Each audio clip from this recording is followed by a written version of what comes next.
이 시간 우리 주신 하나님의 말씀은 누가복음 1장 67절에서 75절까지의 말씀입니다. 누가복음 1장 67절부터 75절까지의 말씀을 우리 함께 읽겠습니다. 한 절씩 교독하고요. 마지막 절을 함께 읽겠습니다. 그 붙인 사가랴가 성령의 충만함을 받아 예언하여 이르되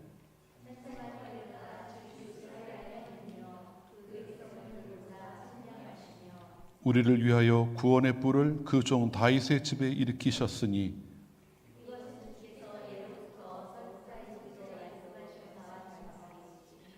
우리 원수에게서와 우리를 미워하는 모든 자의 손에서 구원하시는 일이라.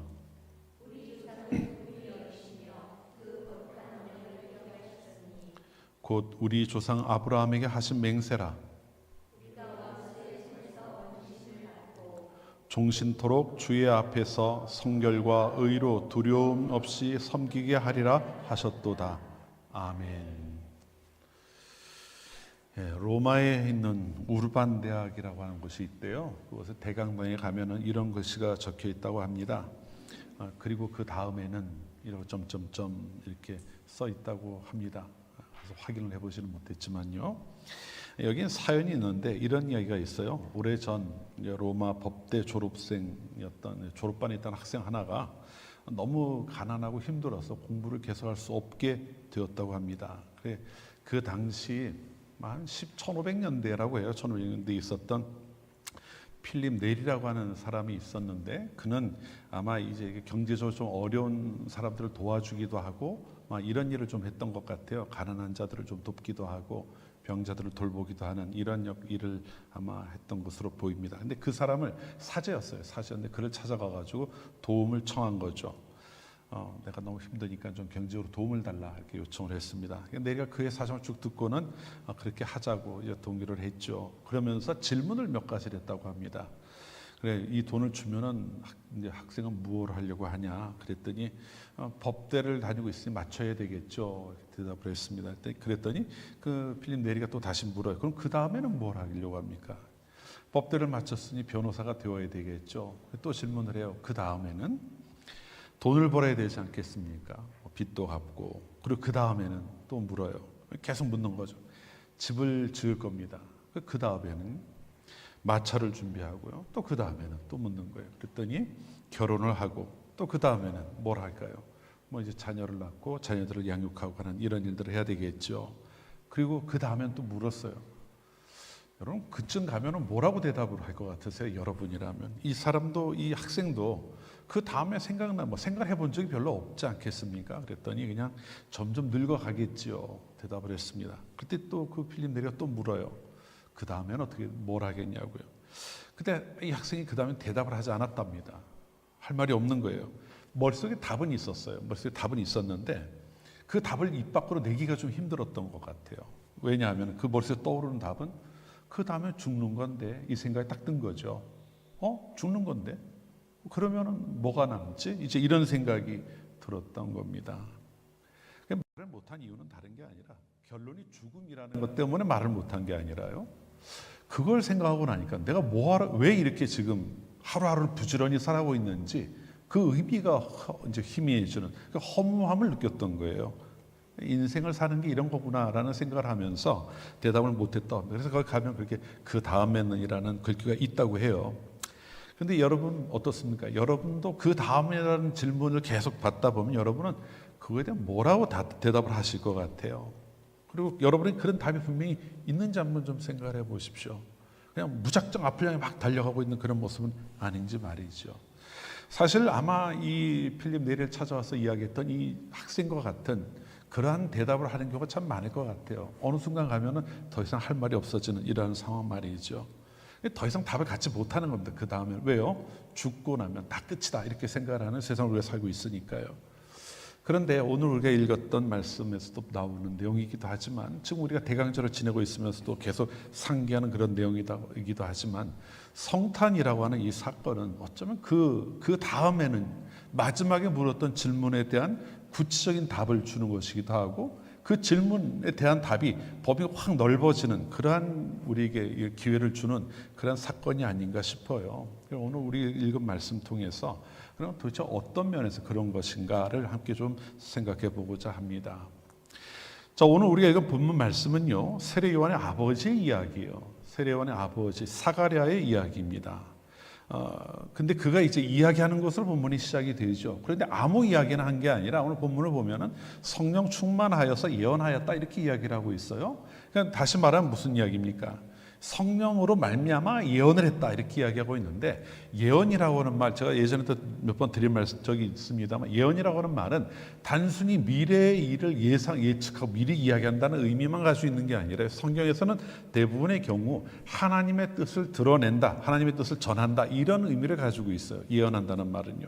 여기서도 마찬가지입니다. 사가랴가 성령 충만하게 예언했다고 하는 것은 성령께서 사가랴에게 임하셔서 하나님의 계획하심을 보여주셨고, 그걸 깨달은 사가랴가 그걸 입 밖으로 내어 이야기했다, 드러냈다 이런 이제 의미로 우리가 이해할 수 있습니다. 그리고 그가 전한 이야기가 뭡니까? 그가 전한 이야기는 보면 뭐 다른 거 아니에요. 이게 사람이 범죄한 직후부터 시작되었던, 성경이 계속 일관되게 이야기하고 있는 하나님의 구원의 역사에 대한 이야기를 하고 있는 거죠. 오늘 본문 68절을 보면은 그 내용을 다시 한번 이야기합니다. 볼까요? 68절인데요. 찬송하리로다 주 이스라엘의 하나님이여 그 백성을 돌보사 속량하시며, 이렇게 말씀하고 있습니다. 자, 사가랴의 첫 마디가 뭡니까? 찬송하라 이래 얘기했잖아요. 하나님을 찬송하리로다. 그게 무슨 말입니까? 하나님을 향해 찬송하라는 이야기를 하고 있는 거 아니겠어요? 이유가 바로 이어서 나오는데, 그 이유는 그가 백성을 돌보사 속량하셨다 이렇게 이야기하고 있습니다. 자, 돌보신다는 말은 뭐 우리가 다 아는 말이죠. 케어한다는 의미로 이해할 수 있습니다. 여긴 두 가지 의미가 담겨져 있어요. 하나는 직접 찾아간다는 의미가 있습니다. 찾아간다. 그리고 그 안에는 또 자세히 살핀다 이런 의미가 담겨져 있죠. 그래서 사실 이 돌보신다는 말에 담겨있는 의미는 찾아가셔서 그들의 사정을 속속들이 살펴보신다 이런 의미를 가지고 있어요. 그 돌보신다 의미고요. 죄를 대신 갚아준다는 의미를 가지고 있는 속량이라는 의미가 그 뒤에 이어지고 있습니다. 값을 치르고 죄를 사한다, 죄를 용서받았다라는 의미죠. 다시 말하면 창세기 3장에서 시작된 우리 인간에 있었던 죄의 문제라고 하는 것이 하나님께서 사가랴의 예언을 통해 보여주셨던 것처럼 이제 그 일을 이루신다고 하는 것을 말씀하고 있는 거예요. 여러분, 죄라고 하는 게 뭡니까?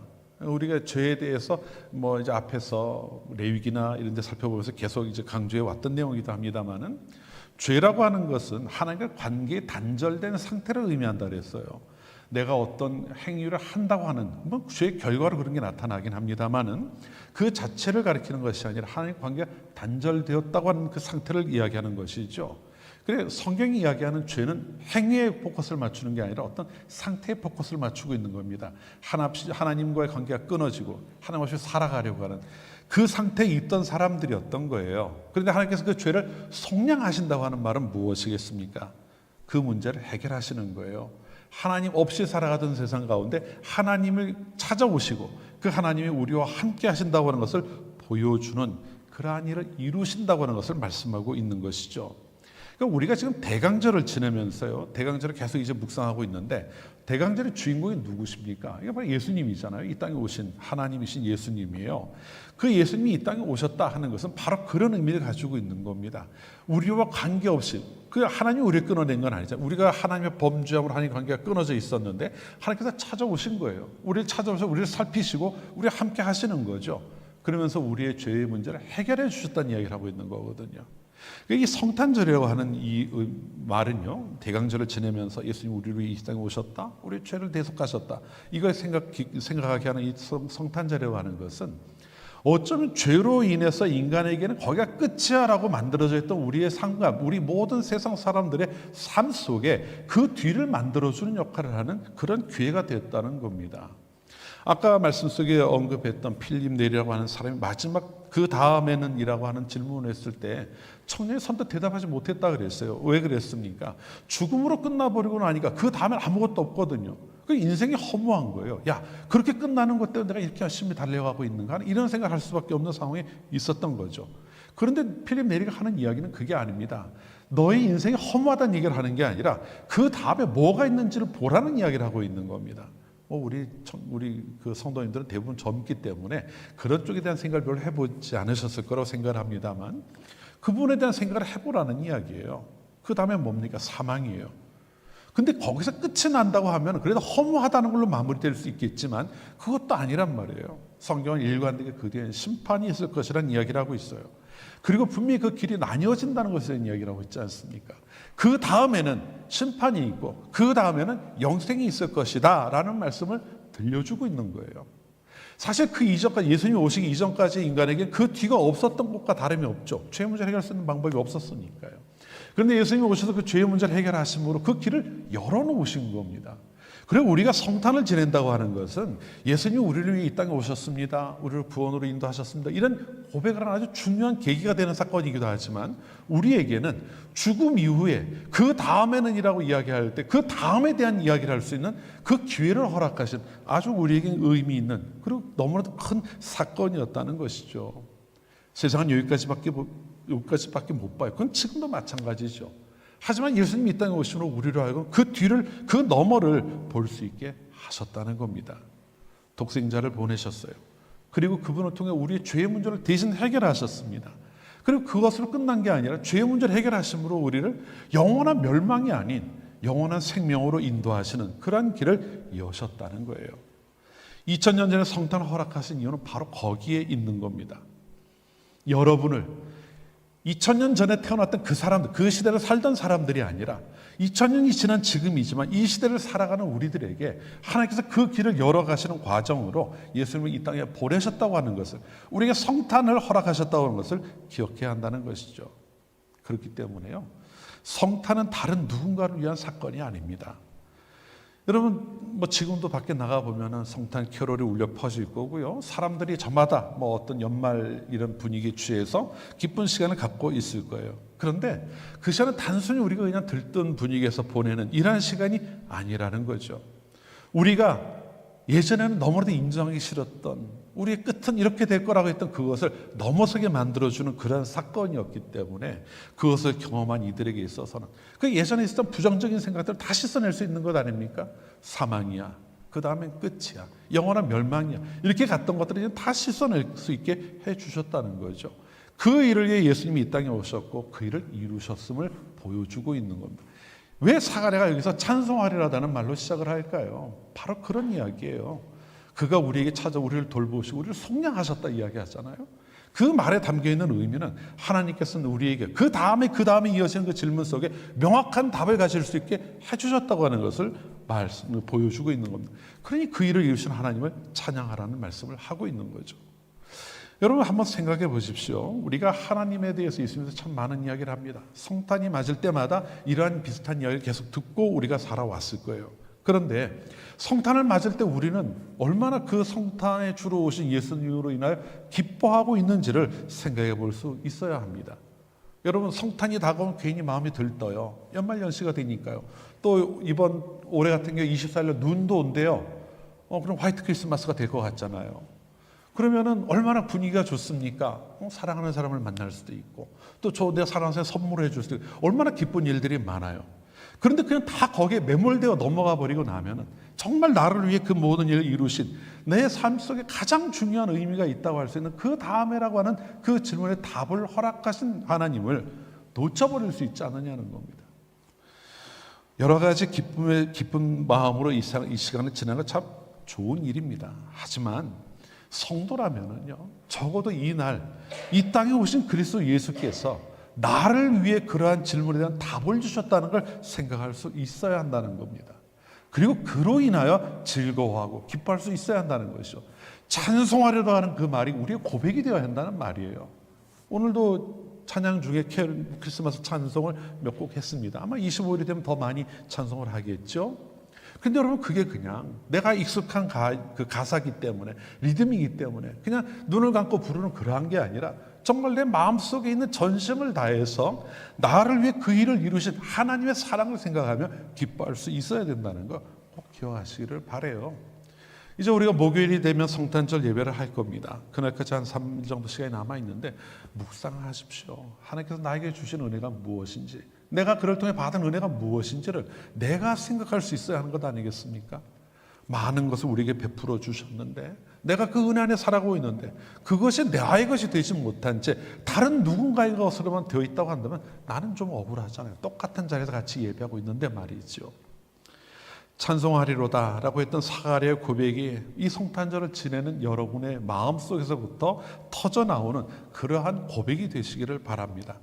성탄을 맞아 다른 그 어떤 일에 마음 주시기 전에 먼저 그 하나님을 떠오르고 그 하나님을 향해 찬양할 수 있는, 그 하나님으로 인해 기뻐할 수 있는, 하나님을 통해 받은 은혜에 대해 감사할 수 있는 여러분 모두가 되시기를 주님 이름으로 축원합니다. 또 한 가지 우리가 볼 것은요, 이 일을 이루어 오신 하나님께서 그 일을 어떻게 이루어 오셨는가 하는 것을 좀 보려고 해요. 70절부터 73절까지 이어지는 말씀을 좀 한번 보겠습니다. 이것은 주께서 예로부터 거룩한 선지자의 입으로 말씀하신 바와 같이 우리 원수에게서와 우리를 미워하는 모든 자의 손에서 구원하시는 일이라. 우리 조상을 긍휼히 여기시며 그 거룩한 언약을 기억하셨으니 곧 우리 조상 아브라함에게 하신 맹세라. 이렇게 말씀하고 있어요. 여러분 여기 보면은요, 하나님이 어떻게 그 일을 오늘까지 만들어 오셨는지에 대해서 아주 간략하게 요약을 하고 있는데 그냥 참 중요한 의미가 담겨져 있습니다. 지금 이 연말이잖아요. 연말이 되면은 어느 교회나 다 그렇지만 내년을 준비하는 일로 여러 가지 분주한 일들이 있습니다. 우리야 이제 그렇게 많지는 않지만 그래도 내년을 위해서 이것저것 준비할 것들이 있죠. 그거를 위해서 준비하고 혹시 뭐가 빠지는 게 없을까 또 기도하면서 하나하나 챙겨가고 있어요. 신경도 많이 써야 되고 그걸 위해서 또 만나서 이야기할 일도 좀 많아지죠. 그런데 여러분, 저 같은 경우에는 잊어버리기도 잘하고 이러니까 신경을 더 많이 써야 돼요. 더 긴장을 해야 되는 거죠. 그래 미리미리 준비 안 하면 나중에 실수가 나올 수 있습니다. 그런데 여러분, 하나님은 어떠실까요? 하나님은 말씀으로 세상을 창조하신 분 아닙니까? 빛이 있으라니 빛이 있었단 말이에요. 뭐가 있으라면 있었단 말이에요. 그런 하나님이 구원을 작정하고 그 일을 이루신다고 할 때 어떻게 이루어 가실 것 같으세요? 그냥 하시면 될 것 같잖아요. 그죠? 어느 날 그냥 독생자 예수님이 이 땅에 보내시고 이런 일들을 이루겠다고 하고 그냥 이를 실행하시면 될 것 같아요. 그런데 오늘 읽은 말씀을 보면은요, 여러분 창세기 읽으면서 하나님이 미리부터 준비하셨다는 말씀을 보지는 못했을 거예요. 그 즉시 말씀하시니 되었다라 이어집니다. 그런데 오늘 우리가 읽은 말씀, 사가랴의 그 고백 속에 나오는 내용을 보면은 하나님이 준비해 가시는 모습을 보이셔요. 자, 볼까요, 한번? 자, 우리 조상 아브라함에게 하신 맹세부터 시작이 돼요. 우리 조상 아브라함에게 하신 맹세. 아브라함을 처음 부르셨잖아요. 그 다음에 뭐가 나옵니까? 조상을 긍휼히 여기시고 그 거룩한 언약을 기억하셨다 이야기예요. 이스라엘 백성들이 애굽에 있을 때 그들을 긍휼히 여기시고 그들을 향해 이제 말씀하셨던 언약을 기억하셨다 이런 이야기가 나오잖아요. 그리고 그 이후에는요, 구약 시대를 지나오면서 얼마나 많은 예언자들이 와가지고 하나님의 구원의 역사에 대한 예언들을 해왔습니까? 그러니까 이게 하루아침에 된 일이 아니에요. 아브라함을 부르실 때부터 시작해서, 사실 아브라함을 부를 때 이전부터죠. 창세기 3장부터 그 이야기 나오기 시작했으니까요. 거기서부터 시작하시던 하나님의 구원의 계획이 예수님 때에 가서 이루어진 거예요. 얼마나 긴 시간 동안 준비해 오신 것이겠습니까? 하나님이 작정하시고 그 일을 준비해 가신 거예요. 하나하나 준비해 가시면서 예수님이 보내셔서 이 땅에 그 일을 이루시기까지 모든 것들을 주관해 가셨던 거죠. 왜 하나님이 이렇게 일하셨을까요? 왜 계속 말씀하시고 준비하시고 이렇게 해가면서 그 일을 하셨을 것 같으세요? 그냥 하시면 될 것 같은데요. 전능하신 하나님이시니까요. 이건 다른 게 아니에요. 하나님이 이 일을 위해서 얼마나 마음을 쏟고 계셨는지, 그리고 그걸 통해서 하나님께서 구원하실 일에 대한 하나님의 마음이 얼마나 큰지를 아주 단적으로 보여주는 그러한 모습이라는 겁니다. 간단히 할 수 있는 일을 간단히 하지 않는 거죠. 하나님이 이렇게 얘기하면 어떨지 모르겠어요. 정말 우리를 위해서, 내가 사랑하는 그들을 위해서 하나님께서 할 수 있는 최선을 다하시는 모습을 보여주고 계시는 거예요. 여러분, 복음서에 보면 이른 양의 비유가 나옵니다. 이른 양을 찾아 한 목자가 나가서 그 이른 양을 이제 목에 메고 돌아와요. 어깨에 메고 돌아옵니다. 돌아온 다음에 하는 일이 뭐예요? 돌아온 다음에 하는 일이 동네 사람들 다 불러놓고 잔치를 해요. 그럼 왜 잔치를 할까요? 청년주하면 그런 얘기를 했다 그래요. 이건 이해가 안 간다고, 이건 도무지. 뭐 손해 볼 것 같은데 양 한 마리 잡아왔다고 동네 사람한테 잔치를 베풀면은 손해 보는 게 아니냐 이런. 근데 맞아요. 저도 그런 생각을 한 적이 있었어요. 그런데 여러분 왜 하셨을까요? 이거는요 하나님의 마음을 보여주는 거예요. 잃은 자 한 명을 향한 하나님의 마음을 보여주는 겁니다. 손해를 따지지 않아요. 그 양을 찾았다고는 기쁨을 표현하는 거예요. 얼마나 기쁘면은 이해 득실을 따지면 손해가 되는 일인데도 그걸 얼마든지 한다는 겁니다. 이게 하나님이 한 잃은 생명 하나를 찾는 것을 그것으로 인해 누리는 기쁨을 보여주는 모습이거든요. 예수님을 보내신 것도 마찬가지였어요. 뭐 그냥 보면은 손해 보는 일 같기도 하고 공연한 일인 것 같기도 해요. 그냥 하실 수 있는데 하시면 되는데 왜 저렇게 하실까 생각할 만한 상황이죠. 하지만 하나님은 그렇게 하지 않으셨다는 겁니다. 하나하나 준비해 가시고 내가 너희들을 향해 얼마나 큰 마음을 가지고 있는지를 그 행동 하나하나 행하시는 것을 통해서 보여주고 계셨던 겁니다. 그럼 우리는 어떤 존재들입니까? 그러한 하나님의 아주 집중적인 관심이잖아요.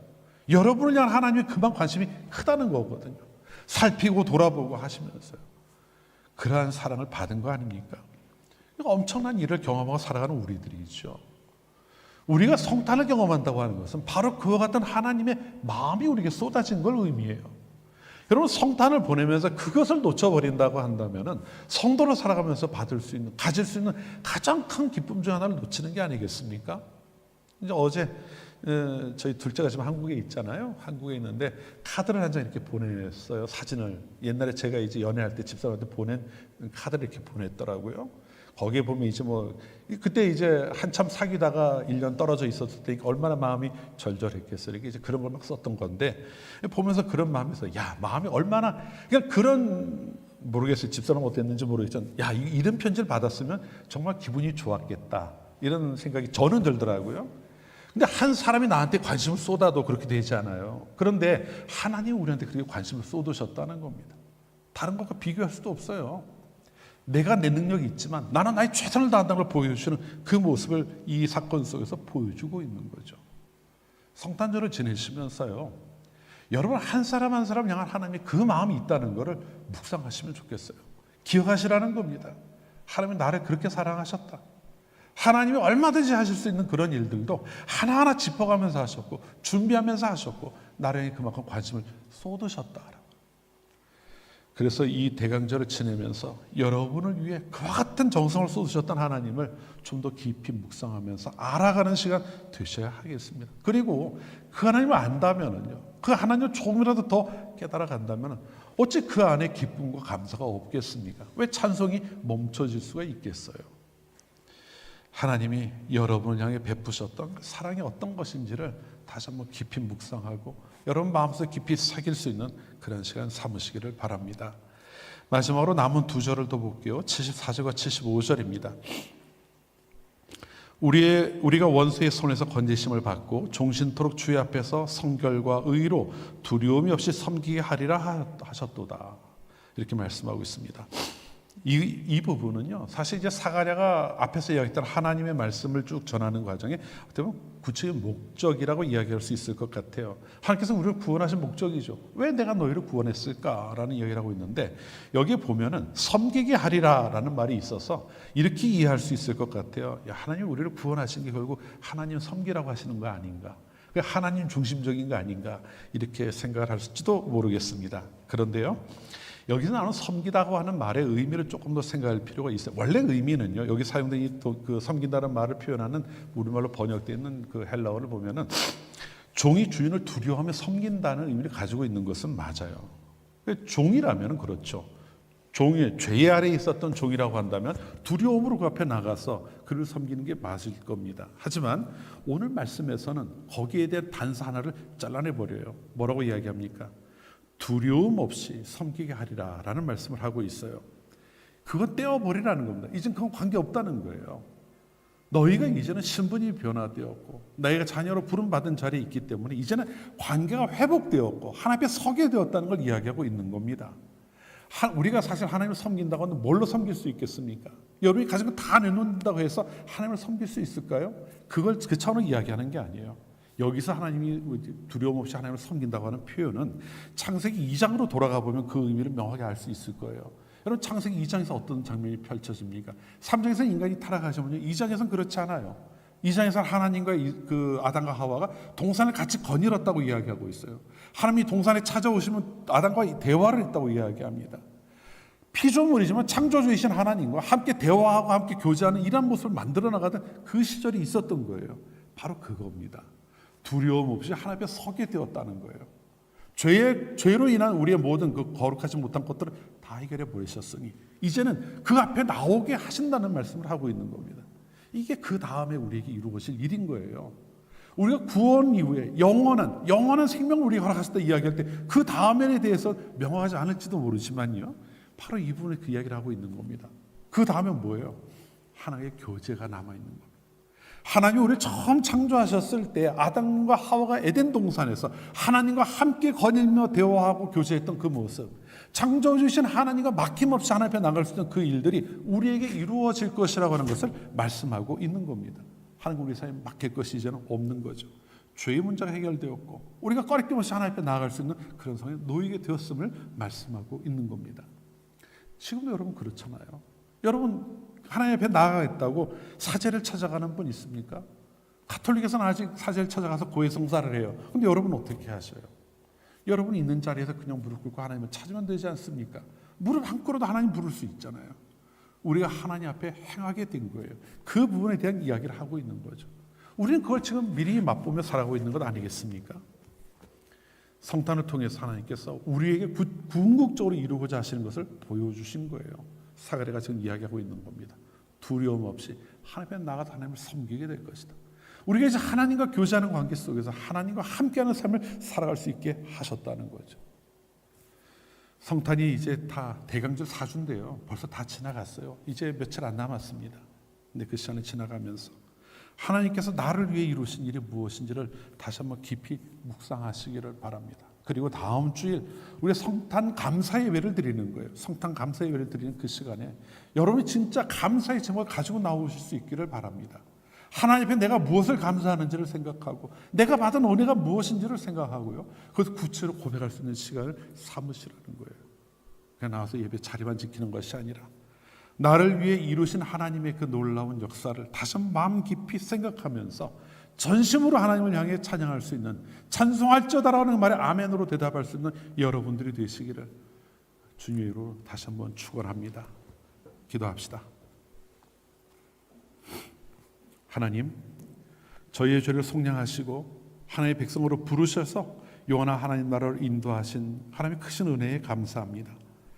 대강절을 지내는 저희들, 성탄을 통해 저에게 허락하신 그 은혜가 얼마나 크고 귀한 것인지를 말씀을 통해 다시 한번 되새겨 보았습니다. 하나님, 나는 어떤 말씀을 머리로만 생각하는 것에 그치지 않게 하시고 마음에 담고 새기며 그것을 인하여 진심으로 하나님께 감사할 수 있는 성도들 되게 하옵소서. 성탄의 기쁜 소식이 저희들에게 기쁨의 이유가 되게 하시고 하나님을 향한 찬양의 제목이 되게 하여 주옵소서. 그래서 그 크신 사랑을 이루신 하나님을 찬양할 수 있게 하시고 찬양 가운데 하나님께서 베푸신 은혜가 더욱더 모든 이들의 삶 가운데 경험되어지는 그러한 시간, 그러한 삶이 되도록 저희 모두와 함께 하시고 또 인도하여 주옵소서. 예수님의 이름으로 기도합니다. 아멘.